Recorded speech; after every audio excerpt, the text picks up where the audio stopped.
嚟到第二條片啦，咪住先，你又話第二條片係分享越野片嘅？係，我係話會分享越野片，不過唔好意思呃咗大家，原本真係諗住放越野片嘅，不過為咗大家嘅安全着想，我決定講咗呢間酒店先。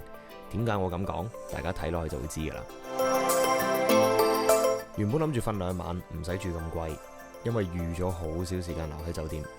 不過呢，見呢間黑鑽電競酒店啦，貴多80蚊左右1晚，加埋又有電競主題，睇啲相又覺得幾乾淨幾新淨，所以即管試下電競酒店會有啲咩特別啦。我最後埋單係530蚊2晚嘅。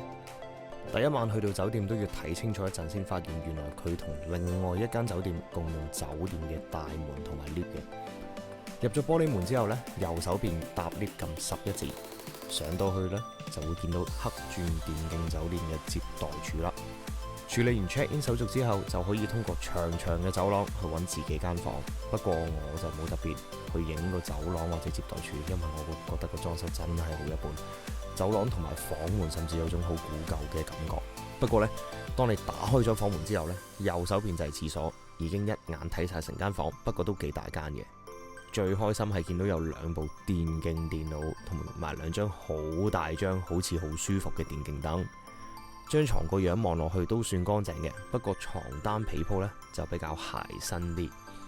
另外廁所入邊呢，都有啲位置發現有啲發毛嘅跡象，同埋佢入邊用料就比較單薄啦，啲器具用料係單薄啲啦，係咯，大家明白噶啦。咁首先講下呢間酒店嘅賣點啦，電競。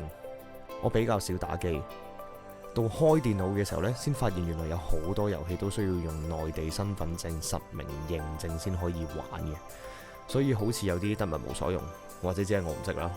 另外瞓覺方面呢，冷氣各樣嘢其實都 OK 嘅，除咗頭先同大家講過床單被鋪唔夠順滑之外呢，另外仲有個好大嘅問題，就係俾嘢咬啊！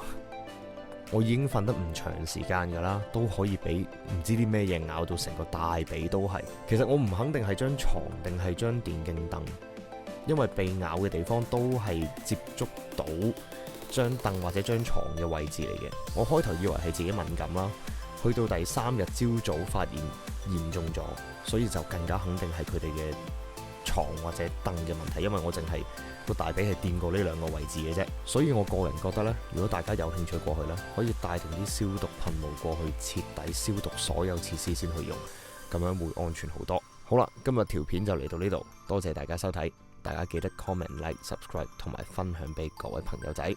我哋下條片再見啦！